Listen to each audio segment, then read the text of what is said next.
no tanto que la Tierra fuera plana o tal, sino las dimensiones exactas de la Tierra. Eso era mucho más difícil de calcular. Y de hecho la idea de Colón, por lo que en principio encuentra oposición, no era porque la Tierra consideraran, la comisión de expertos que rechazó en principio el proyecto de Colón, no era porque consideraran que fuera una locura, que la Tierra era plana, sino porque, claro, nadie conocía que existiera América. Y aunque había discrepancias en cuánto medía el grado terrestre y cuál era la distancia que separaba la costa occidental de Europa de las primeras costas asiáticas, a todo el mundo le parecía que aquello era una travesía enorme y tal. De hecho, el que estaba equivocado era Colón. Colón consideraba la Tierra casi una tercera parte más estrecha de lo que realmente es. Y por eso a él le parecía posible salir de España y llegar a China y a Japón en una travesía en aquella época. Realmente fue una suerte encontrar América, porque si no hubiera sido todo un problema cruzar primero el Atlántico y después el Pacífico. Probablemente ni hubieran llegado. Hay toda una tradición de que en sucesivas ocasiones a lo largo de la historia europeos o hasta norteafricanos pudieron llegar a las costas de la actual América. Son noticias sin confirmar ni tal. Lo que parece muy claro, un académico, el señor Manzano, descubrió cosas al respecto, fue que hubo un predescubrimiento, un piloto de Huelva que comerciaba entre las Canarias, que entonces todavía se estaban conquistando, y los puertos del sur de Inglaterra, fue desviado por un temporal, acabó en una tierra desconocida y consiguió volver y murió en los brazos de Colón, literalmente, al volver entonces Colón vivía en las Azores. Y le contó el secreto que a una determinada distancia de las costas de Europa había tierra. El problema de América no era tanto el ir, que era relativamente fácil, como el volver, porque no se puede volver por el mismo camino. Claro, la corriente del Golfo y los alisios, que desde Canarias te llevan perfectamente a América, prácticamente los barcos iban solos, lo cual preocupaba a los marineros, porque aquello parecía una trampa. O sea, es que casi no había que hacer nada, los barcos iban solos. El problema es volver. Y bueno, pues Sánchez de Huelva parece ser que volvió, pero pasando las canutas y tal. Y es muy indicativo que Colón, en vez de salir de Sanlúcar de Barrameda y poner simplemente rumbo al oeste, bajar hasta Canarias. Claro, sabía que era el mejor camino para ir a América. Y luego, sobre todo, la vuelta. Que la vuelta era, no podías volver por el mismo camino, claro, tenían las corrientes y los vientos en contra, y tenías que remontar pues, prácticamente hasta la costa de los actuales Estados Unidos para coger ya el frente canadiense de borrascas que vienen de eso, desde el noroeste al sudeste, que es esa diagonal que cruza el Atlántico, que nos trae siempre las borrascas a España, el aire nuevo. Y claro, ¿cómo sabía Colón que tenía que bajar hasta Canarias y luego remontada pasa al norte de Florida para volver? Está claro que había habido un precedente. Y lo que dice el académico Manzano es que esa documentación que hasta entonces se había reservado es la que en última instancia presenta a los reyes y es lo que decide que al final no es la locura de un hombre, sino que bueno, que ya hay pruebas fehacientes de que hay algo, que sea Extremo Oriente o tal, pero que hay tierra firme y que el proyecto no es una locura. Era más un... Él presume mucho de marinero, pero la verdad es que tanto a la ida como a la vuelta, en los 4 viajes que hizo a América, no se destacó especialmente. Descansó mucho sus subordinados en los Pinzones, ni como geógrafo. Juan de la Cosa es el primero que hace un mapa de las tierras recién descubiertas y tal. Pero tenía algo que muchas veces es lo decisivo, la voluntad de hacer algo. No tanto los conocimientos como la voluntad, el ser el líder de un proyecto que a todo el mundo le parecía una locura. Y que de hecho a los portugueses, que en ese momento son los más adelantados en exploraciones y descubrimientos, les parece una completa locura y tal. Y él, tendemos a pensar siempre que los grandes protagonistas de los descubrimientos, en todos los sentidos, científicos, geográficos, son hombres perfectos, maravillosos. Luego resulta que no, que son gente muy normal, que destacan por su voluntad de querer hacer las cosas, o por su conocimiento de esto, o por su actitud para lo otro, pero que luego en otras áreas dejan mucho que desear, porque son seres humanos. Sí, en ocasiones sus capacidades son decisivas y en otras ocasiones esas capacidades no son decisivas. Tienen que juntarse la coyuntura, las oportunidades y tal, pero no creernos que son como seres sobrenaturales, mutantes, galácticos y tal. No, son seres humanos como que sí, con unas especiales capacidades para esto, para lo otro, pero que también con inevitables carencias y defectos, por supuesto. Bueno, no tenía demasiado problema por una cosa, porque los portugueses, desechando desde el principio la idea de... habían pensado que el mejor camino hacia Oriente era contornear África, salir al mar y llegar así a la India y a los míticos Cipango y Cathay. Y a eso se aferraron durante toda la época de los descubrimientos, no quisieron, curiosamente se les vuelve a proponer y no, ellos tenían ese plan, curiosamente demasiado rígido tal vez. Y entonces lo curioso es que las cosas tampoco suceden porque sí, porque de hecho Portugal y Castilla habían tenido varios enfrentamientos muy serios, primero porque Portugal había nacido de Castilla, como consecuencia de la herencia de Alfonso VI de Castilla, el rey del Cid y del primer rey portugués, Afonso Enríquez. Y curiosamente habían peleado por los nuevos descubrimientos en el Atlántico. Es verdad que Portugal se adelanta, pero también es verdad que Castilla pelea, que de ahí viene la posesión castellana de las Canarias, que curiosamente luego fue un elemento decisivo para el descubrimiento de América, porque era la escala básica, el punto de partida.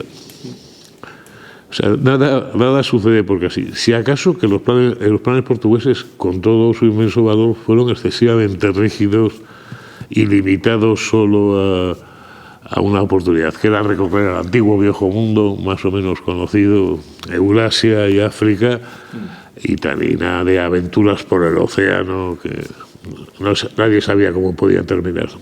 Muchas veces se ha pensado que los pobres frailucos de la Rápida, lo único que podían hacer era facilitar el contacto con la reina, pero no, es que las casualidades tampoco existen, ¿no? O son muchas menos de las que parecen. Justamente en la Rábida estaba una comunidad dedicada casi por entero a la colonización y evangelización de Canarias. Entonces eran justamente de los religiosos españoles más implicados en navegaciones por el Atlántico, en nuevos pueblos y tal. Estaban muy interesados en el asunto.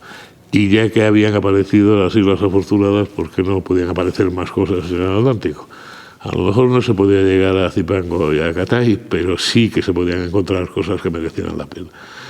Y desde luego, en una época donde además se juntaban los problemas técnicos, ¿cómo fijas tu posición en el mar? ¿Cómo sabes cuántas millas has recorrido y en qué dirección? Ellos eran también entendidos en eso, porque en aquella época habían sabido que buena parte o la mayor parte de las personas con conocimientos científicos tenían formación religiosa. Efectivamente, el viaje de Colón, que hay la duda de si Colón siguió pensando hasta su muerte que simplemente había encontrado unas islas y que navegando un poquito más llegaría por fin a China y a Japón. El problema eran las dimensiones, o sea, cuánta distancia había entre España, China y Japón. Y entonces, inmediatamente lo que empieza es toda una serie de exploraciones buscando un paso al otro mar. Que la primera es bajo el nivel de Balboa, a tierra, cuando cruza Panamá y ve que hay otro océano inmenso a continuación. Pero claro, todo se vuelve interés de ir costeando a ver si hay algún paso que permita pasar al otro océano y tal. Y se hacen al norte y al sur, que ya en el mapa de Juan de la Cosa se ve que en vida de Colón todavía habían llegado hasta más arriba de Florida, en Estados Unidos, por todo el Golfo de México y todo el Caribe, y habían llegado ya a la punta occidental de Brasil. Y descartando el norte, porque el norte es muy frío, por la corriente fría de Terranova y tal, a ver si por el sur. Y entonces uno de los navegantes españoles de la época, Solís, va por Brasil. Llega hasta el Río de la Plata, pero ahí, bueno, pues tiene un incidente con los indígenas y lo matan y tal. Pero quedó la idea, en el Río de la Plata, que es tan ancho, tan inmenso, que podría ser la boca de entrada y de salida de comunicación con el otro océano. Y sobre esa pista es sobre lo que va a actuar Magallanes, pensando que ese puede ser el camino. Era típico hidalguillo de provincias que había tenido contacto con la corte, que como en España, la famosa alternativa de aquella época, si no eras muy rico, pues ¿qué sabías? Tenías pues o iglesia o mar o casa real. La casa real le falla por falta de nobleza encumbrada. La iglesia viva con su carácter, pues tenía que ser mar. Y lo que pasa es que Magallanes, justamente por ese deseo, el mismo deseo que llevaba a los españoles a apuntarse a los tercios de Flandes, o ir a América a conquistar, se hace más soldado que marino. Porque en aquellos tiempos ser soldado era considerado más noble, mientras que ser marino era como una destreza técnica. No era socialmente... Una cosa era luchar con la espada y otra cosa era ser marinero. Entonces él se orienta más a la carrera de la nobleza, que es la de las armas, esperando con eso recompensas y el ascenso social, como los españoles de la época. En eso nos diferenciamos muy poco, en general como todos los europeos. El problema es que le falla ese ascenso social, y además de sus luchas en el norte de África y hasta en el Asia portuguesa, pues lo único que saca es una cojera y poca recompensa y por debajo de sus merecimientos, al menos como lo pensaba él. Y entonces prueba algo que le es bastante ajeno, es decir, que Magallanes no es un gran navegante en absoluto. Ha navegado mucho, pero como un soldado embarcado, como un capitán embarcado, pero capitán de una tropa de soldados, no capitán al mando del buque y tal. Se busca el asesoramiento de un geógrafo y tal, Ruy Faleiro, y presenta su proyecto, que en el fondo es el de Colón, de llegar a Asia navegando siempre hacia el oeste. No trata de dar la vuelta al mundo, ni muchísimo menos, no. Lo que trata es simplemente de llegar a Asia. Y ahora más concreto, en vez de fastuosos imperios orientales, no, a un sitio concreto que son las Islas Molucas, donde se producen especies que en ese momento tienen unos precios fabulosos en Europa, pero fabulosos, y donde pues quedarse con ellas y tal. En el fondo es la misma idea de Colón, de llegar a Extremo Oriente navegando siempre hacia el oeste, pero en absoluto se habla de la vuelta al mundo ni de nada. Es algo muy concreto y se pone de acuerdo con Carlos I, con su madre Juana, firma las capitulaciones de Valladolid, que es como una especie de contrato. Es curioso porque no es una cuestión funcionarial, como podemos decir ahora, de la administración del Estado, no, es un contrato entre particulares y el Estado para una determinada misión, comprometiéndose cada uno a ver qué pone, qué derechos tiene, qué obligaciones, hasta dónde llegan sus atribuciones y tal. Es una empresa mixta, realmente. Pero nada de vuelta al mundo ni nada. Simplemente el llegar a esas islas y tomar posesión de ellas por su interés comercial. Y luego, por supuesto, luego en el futuro, pues ya habría nuevas expansiones y tal. Pero es un objetivo muy concreto y nada. Colón era más fantasioso, era más grandilocuente, hablaba de evangelización, de contacto con las culturas orientales y tal. No, Magallanes va a una cosa muy concreta. Bueno, es que en Portugal, antes he hablado de una cosa, de la excesiva rigidez de sus planes. Claro, ellos iban a lo mismo y de hecho ya habían estado en las Molucas. Pero parece ser que también pasaba que, bueno, también pasó en España, un excesivo control de la corona por todas esas actividades. Y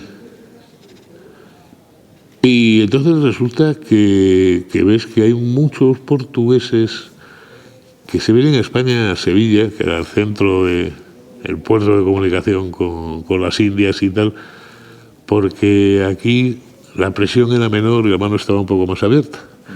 Mientras que en Portugal estaba todo mucho más férreamente controlado por la corona.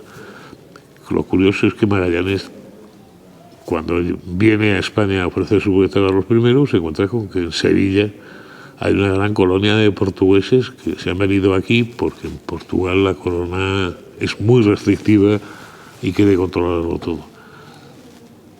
Y de hecho se casa con la hija de un portugués emigrado, que además tiene altos cargos en Sevilla y tal, igual. O sea que es curioso que hay una colonia de portugueses que se ha venido a España huyendo de ese excesivo control. Y claro, lo que no quiere Portugal es que se lo reserva, es ni la vía que han encontrado ellos para llegar al Extremo Oriente, que es contorneando África y cruzando el Índico, ni por supuesto el monopolio sobre las especias. Y entonces, claro, no están dispuestos a que los castellanos lo lleven. Curiosamente, cuando los castellanos descubren América, son bastante más generosos, porque se hace el Tratado de Tordesillas para repartirse el mundo. Los portugueses, ves los primeros trazados del meridiano de Tordesillas, se tocaba un trocito de Brasil, que luego ellos fueron ampliando sin ningún problema y tal. Bueno, ahí Castilla fue más generosa que Portugal, en el sentido de que, bueno, les dejó un regalo de consolación que luego fue creciendo cada vez más, pero ellos no sé, desde el primer momento se negaron en redondo a compartir nada. Esas aguas eran suyas, cualquier barco que pasaba por esas aguas era enemigo, y cualquier intento de llegar a las Molucas estaba condenado. Y eso es la fuente de los problemas que luego va a tener la expedición. Es lo malo cuando llegas a una cierta edad y tu autoestima está dañada porque piensan que no se han valorado y recompensado tus méritos. Y aparte ya de su carácter personal, pues es algo muy humano que cuando te ves que no te han reconocido los méritos, pues hay mucha gente que se amarga. Y cuando te amargas, pues es fácil que estés un poco a la defensiva, que adquieras un comportamiento autoritario, que pierdas empatía con la gente. Y eso pues probablemente antes había sido un buen líder, pero cuando fue perdiendo las ilusiones y las esperanzas, también es verdad que se lo jugaba todo a esto. Y entonces pues la presión era muy fuerte y que había una rivalidad muy grande. Entonces la típica rivalidad que es más fuerte todavía cuando sois parientes. Las peleas familiares son las peores de todas. Y claro, españoles y portugueses se sentían muy próximos, se entendían muy bien y tal, pero al mismo tiempo eran competidores. Y entonces eso a veces agría las cosas. Que todos los veían como distintos, como lo decían bien, muy bien, era otro reino que había en la península ibérica. Pero es muy gracioso cuando Portugal se separa definitivamente en 1640. Hay una carta de los revolucionarios portugueses en los que dicen que Felipe IV se titula rey de España no siendo lo más que de parte. ¿Por qué? Porque Hispania era toda la península ibérica. Y en ese sentido tan españoles son los portugueses como los castellanos o los aragoneses, que es muy, muy curioso. Y tan es así que el nuevo rey de Portugal, el Bragança, estaba casado con una hermana del duque de Medina Sidonia. O sea, en absoluto es que fuéramos pueblos distintos y tal. Pero justamente por eso las peleas a veces son... Entre parientes cercanos las peleas son peores. Bueno, hay una cuestión que he citado, es un personaje que siempre se olvida, que es que Magallanes no firma las capitulaciones de Valladolid solo. Va con el apoyo del geógrafo, astrónomo y tal, Ruy Faleiro, que al parecer pierde la cabeza y termina en un hospital de Sevilla. Y entonces Carlos I, con un criterio... insiste en que haya dos jefes en la expedición y que actúen de acuerdo, la vieja costumbre romana de nombrar dos cónsules, no uno, para que así tengan que dialogar entre ellos y tal. Y ya que Ruy Faleiro ha quedado inútil, pues pone a Juan de Cartagena para que sea el segundo jefe de la expedición, bueno, en igualdad con Magallanes y tal, pero bueno, por obligarles a ambos a que sean razonables y tal. No un liderazgo unipersonal, sino... Y eso lo toma como un agravio Magallanes, y desde que sale de Canarias lo meten en el calabozo a Juan de Cartagena y no quiere saber nada de él porque el único líder es él. Esas son, insisto, yo creo que son las típicas reacciones de una persona que ha sido dañada en su autoestima y que entonces se revuelve un poco y no se da cuenta de que así es. Perdiendo la cabeza es como peor puede actuar. Estaba muy presionado, eso es la verdad, por muchos lados, porque le veían de llegar amenazas desde Portugal, de decir que era un traidor, se lo dijeron claramente, les había vendido a los castellanos, de estar en su propia familia, amigos, el fallo de Ruy Faleiro, que termina volviéndose. Realmente la tensión fue muy grande para él en muchos sentidos. Sí, el Cano es una figura de la que se conoce relativamente poco y sería... El problema es que en la época la burocracia no te proporciona muchos documentos. Se conserva su testamento y ya te dice algo del personaje, pero hay otras cosas de su juventud y tal. Él era el típico naviero vasco, que tenía su barco y con eso se ganaba la vida, trayendo, llevando mercancías y cobrando los fletes y tal. Y como pasaba en la época, que no había distinción real entre barcos de guerra y mercantes, su barco y su tripulación podían ser movilizados por el Estado, por motivo de una guerra, para servir como transporte o para ponerle cañones y servir como un buque de guerra. Entonces no había una distinción clara entre buques de guerra y buques mercantes. Y se encuentra con una de las pocas cosas que se sabe de él, es que está de operaciones en el Mediterráneo y aunque los gastos corrían por cuenta de la corona, pues no le llegan, porque ya no solo Felipe II, ya Carlos I ya empezó con problemas serios de Hacienda para pagar todas sus empresas y todos sus problemas. Entonces él se encuentra con que no tiene ni para dar de comer a la tripulación, ni los gastos del barco, ni tal, que no puede abandonar la misión tampoco y tal. Y entonces se le ocurre pedir a unos banqueros italianos un préstamo con la garantía de su barco. Y claro, como las pagas siguen sin llegar, resulta que al final pierde el barco. Porque le reclaman el pago. Y resulta que había una ley ya de los reyes católicos que estaba prohibido vender cualquier barco de fabricación española al extranjero. Pero terminantemente prohibido. Aquello era alta tecnología y no se podía poner en manos de cualquiera. Y además era un medio del Estado necesario pues, para las guerras contra los turcos, para Italia, para lo que fuera. Entonces, hay la fundada sospecha de que Elcano participaba en la expedición un poco como castigo por haber vendido su barco maneras ilegalmente, que no se podía haber hecho. Como mucho a un propietario español, pero no a un extranjero. Entonces, y de hecho se sabe que algunos de los tripulantes, pues como pasó con Colón también, era porque estaban obligados por ley o en cumplimiento de condenas o tal, o sea, no eran todos voluntarios ni muchísimo menos. Y eso es lo que sabemos de él. Entonces, curiosamente, como pasa tantas veces en la historia, cuando por lo que sea falla o falta el liderazgo establecido, pues la ocasión la salva un líder con el que nadie contaba, pero que surge para el momento. Y ese líder fue Elcano, realmente. Hay un motín porque, bueno, pues los 5 barcos se dirigen al Río de la Plata. Montevideo, el nombre lo pone Magallanes, que es directamente del latín, vi un monte. Pero al llegar a la Plata, bueno, empiezan a darse cuenta de que no, porque el agua es de los ríos Paraná de Paraguay y el agua es dulce, así que no puede ser el paso a otro océano, la desembocadura de un gran río.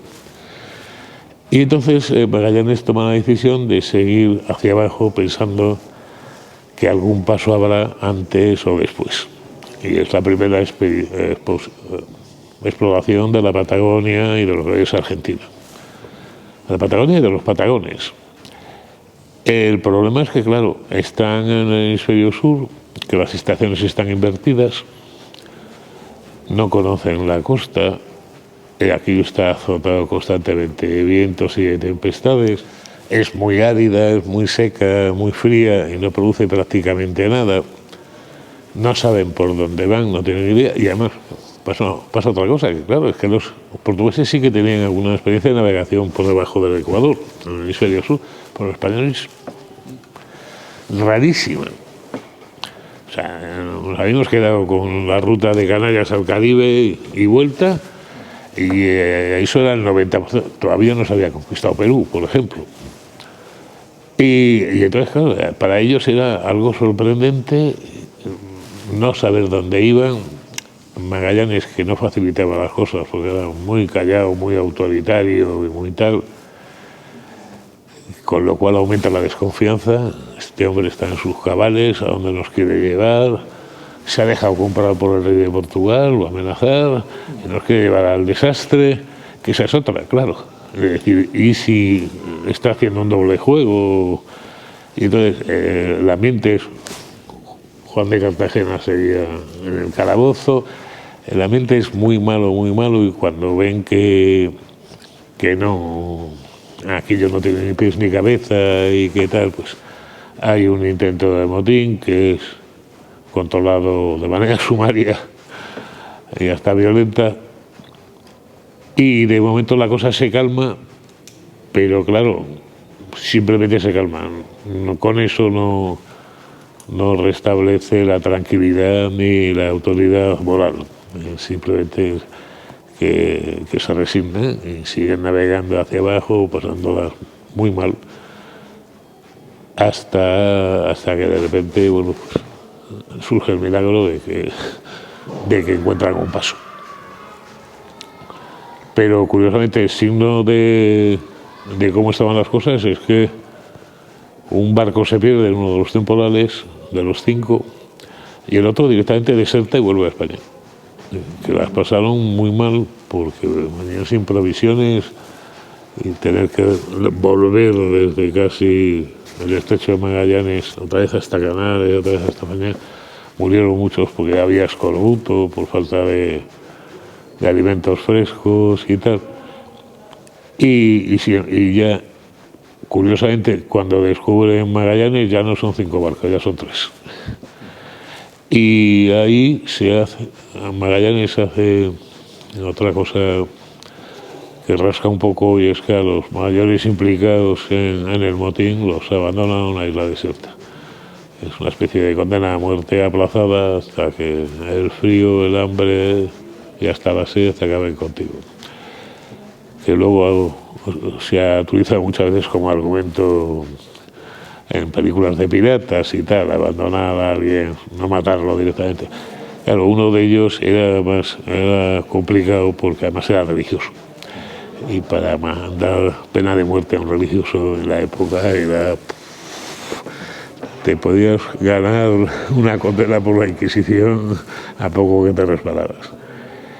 Pero con la suerte de que, aunque el estrecho es peligrosísimo, vas haciendo zigzags, el frío es impresionante, no tienen provisiones y tal, pero justo al desembocar en el Pacífico, hasta entonces conocido como la Mar del Sur, que fue el nombre que le dio Vasco Núñez de Balboa, le llaman Pacífico porque afortunadamente el tiempo les cambia, tienen un tiempo maravilloso, con lo cual, vaya, parece que las perspectivas mejoran. Sí, es mucho, o sea, quiero decir, desde el punto de vista geográfico, por supuesto fue un descubrimiento excepcional, el estrecho de Magallanes, pero la verdad es que resultó muy poco práctico. Quiero decir, y eso explica lo que basó todo. Quiero decir, si no hay otro remedio, lo que no se había descubierto es que navegando un poquito más abajo estaba el mar de Oces, pero sigue siendo unas latitudes tremendas, unos temporales tremendas, más es el típico choque entre dos masas oceánicas como son el Atlántico y el Pacífico. Y, en fin, no era muy recomendable a efectos prácticos y no lo ha sido nunca. Todavía hoy se sigue considerando que es una dura prueba, y más para un buque de vela, claro, que un buque a motor lo puede pasar más o menos mal, pero en aquella época, y de vela, con unos vientos, borrascas, fríos, sin bueno saber a qué existía, contribuía a la dinámica climática y de las aguas del planeta y tal, pero efectos prácticos no muchos por eso. Bueno, uno de los problemas es que Magallanes sigue con el problema de determinar claramente cuánto medía cada grado de circunferencia terrestre. Y entonces no sabía exactamente cuál era la anchura que cabía esperar en el Pacífico. Él la estimaba en algo menos de lo que era. O sea, no era una cosa tan complicada como tiempos de Colón, que son 20 años después, realmente. Pero tampoco lo tenía claro. Y claro, lo peor en la época de la vela es que llegaban al Pacífico y no tenían ni idea ni del régimen de corrientes, ni de vientos, ni de nada del Pacífico. Una cosa es saber que hay ahí un océano, y bueno, ¿qué régimen de vientos hay aquí? Ni idea. Y corrientes, ni idea. Así que tuvieron una suerte loca, cruzaron prácticamente, pues como Colón fue a América desde Canarias, prácticamente los barcos iban solos, cruzaron el Pacífico en diagonal desde el extremo sur de América y aparecen en las Marianas.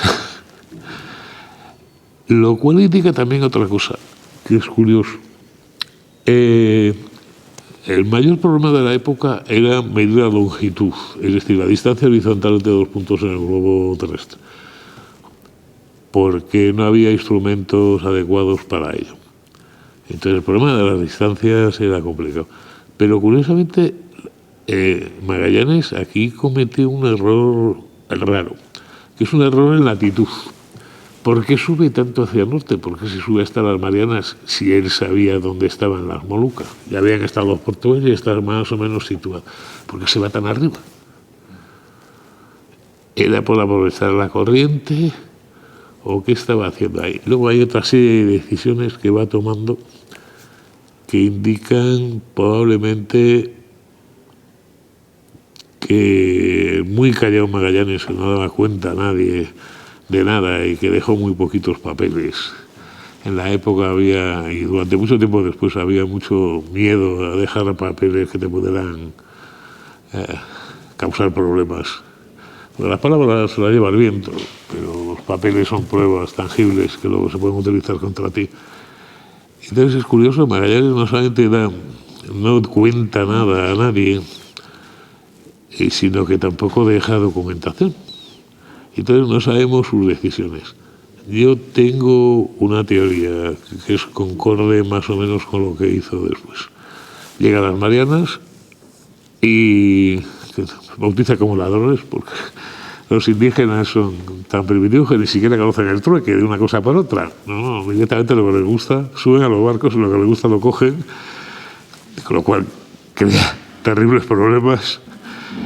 Y luego, curiosamente, una vez que se han recuperado un poco, después de todas las muertes por escorbuto y tal, lo que hace Magallanes es, en vez de poner rumbo sur, que sería lo lógico, hacia las Molucas, poner rumbo oeste.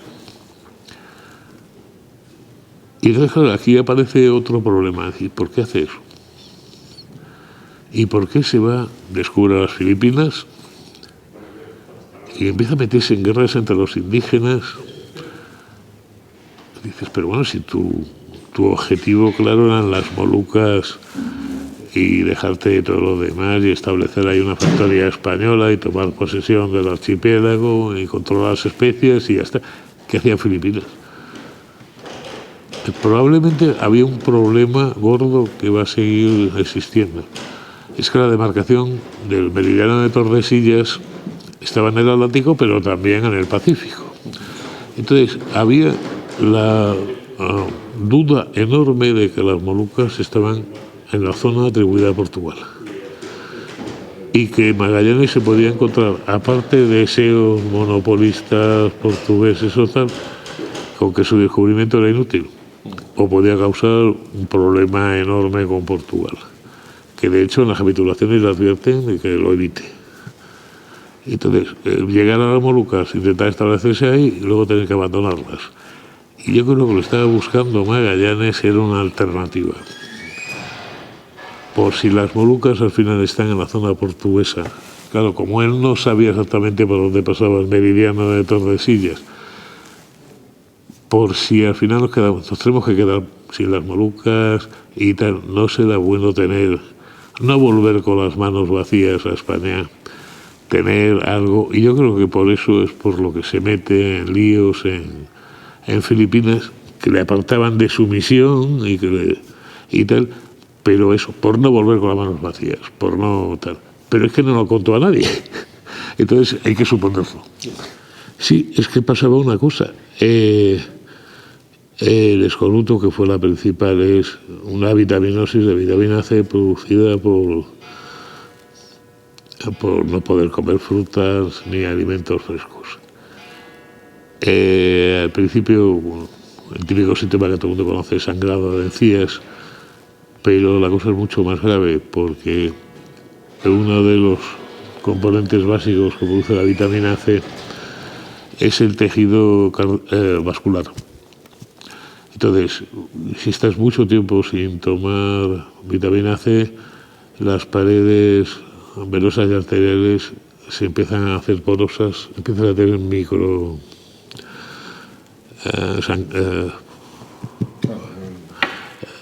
ahí como cuando sale la sangre. Hemorragia. Microhemorragias. Al principio te producen moretones y tal y cual, pero al final terminan afectando hasta el cerebro y ocasionando una muerte dolorosísima. Y claro, todavía no tenían ni idea de qué era lo que lo causaba. Y por supuesto en los barcos no había manera alguna de conservar frutas y verduras frescas en aquella época. Y estaban viviendo a base de arroz, de legumbres secos y tal, y cocidos como Dios daba a entender y tal. Por supuesto hay personas más sensibles y menos sensibles, pero claro, resultaba que desde el río del Batán no habían comido prácticamente nada fresco ni saludable. Y luego habían cruzado el Pacífico y tal, y entonces que no tocaron en ninguna isla, vieron atolones e islas, pero hasta las Marianas no llegaron a fondear. Y claro, aquello se cobró un pesado tributó en la salud de las tripulaciones. Luego, efectivamente, una vez en tierra y comían fruta, la recuperación es rapidísima, porque como es carencial, o sea, no es que te pase nada, es que no tienes eso. A no ser que ya haya empezado el deterioro masivo del organismo, pues en cuanto estaban 3 días en tierra y comían alimentos frescos, mejoraban rápidamente y tal, a no ser que estuvieran ya muy malitos. Pero lo curioso es que nadie sabía qué causaba esa enfermedad y por qué era. ¿Por qué? Porque hasta entonces los viajes a América no eran muy largos. Y sobre todo por una característica especial. La dieta española y algunas ayudas como que el tipo mediterráneo de la raza blanca tenemos cierto nivel de melanina y que nos permite tomar el sol y ponernos morenos. Y eso es el efecto menos importante. Es que se sintetiza también vitamina D gracias a eso. Y que hay otros pueblos blancos que no lo tienen. Todos sabemos la experiencia de los nórdicos, se pueden poner al sol horas y horas y tal. Y eso y la dieta mediterránea.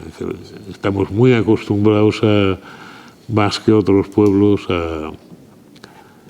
a consumo de vegetales frescos y tal y cual, y de frutas y de tal. Y eso nos hacía más resistentes. Claro, en la travesía médica no pasaba a ser una molestia, una enfermedad leve. Pero claro, con el viaje que llevaba esta gente, al menos desde el Río de la Plata, y luego cruzar prácticamente todo el Pacífico, claro, eso era pedir demasiado.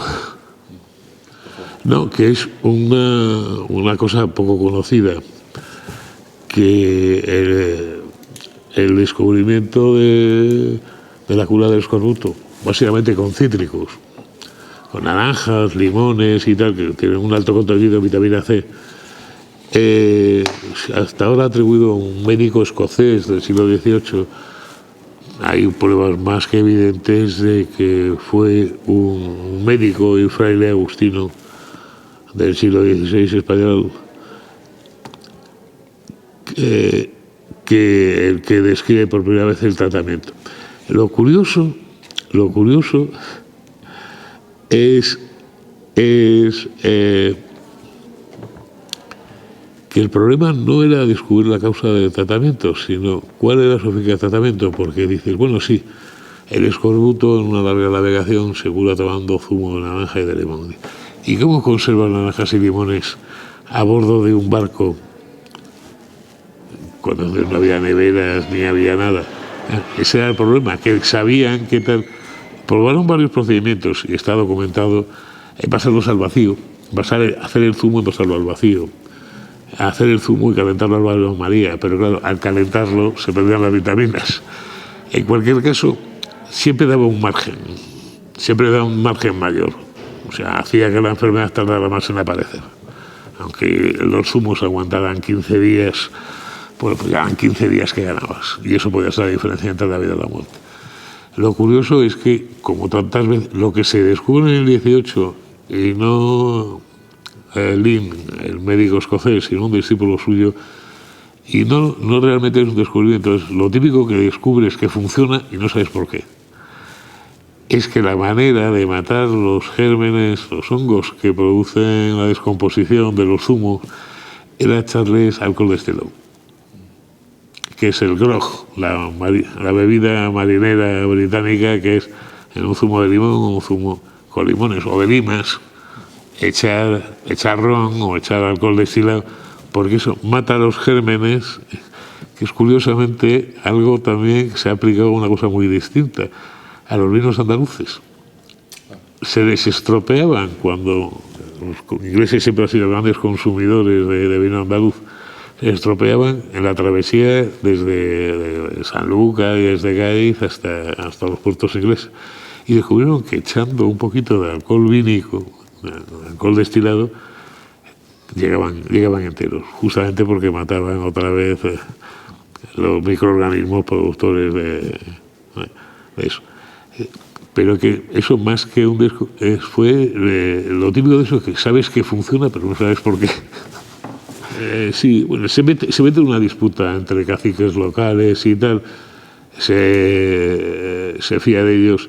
También pasa que esta gente ha tenido ya varios puntos de contacto con civilizaciones superiores, que es decir, digamos la amarilla, la china, y por otro lado el Islam, que también ha avanzado, aparte sur de Filipinas, sigue siendo básicamente musulmana, y claro, pues ya no es como en América, que apenas conocían los metales, y que esta gente está mucho más informada y es bastante más peligrosa.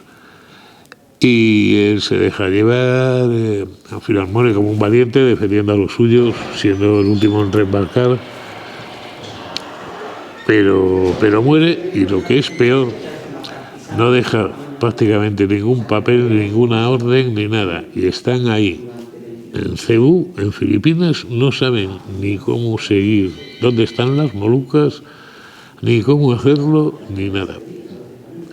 Es lo típico de un liderazgo muy personalista, muy cerrado y tal, con la buena intención de, si no se pueden ser las Molucas, por lo menos que sean las Filipinas, que efectivamente luego fueron las Filipinas, pero claro, que de repente la expedición se queda descabezada, y es lo malo de un liderazgo tan personal, que si se muere el líder y no deja ni instrucciones ni plan, ¿qué hacen los demás? Entonces, ahí empieza otra historia completamente distinta. Sí, es complicadísimo, y luego además ya sucedía que las posesiones reconocidas de Portugal ya estaban muy cerca, o sea, de que iba a surgir el conflicto y eso, con civilizaciones bastante más avanzadas y tal, y sin tener ni idea, y además con un pasado durante toda la expedición de rivalidades, envidias, un motín, tal y cual. O sea, el peor escenario posible, vamos. Y por supuesto que habían llegado solo 3 naos de las 5 iniciales, y ni la mitad de las tripulaciones iniciales.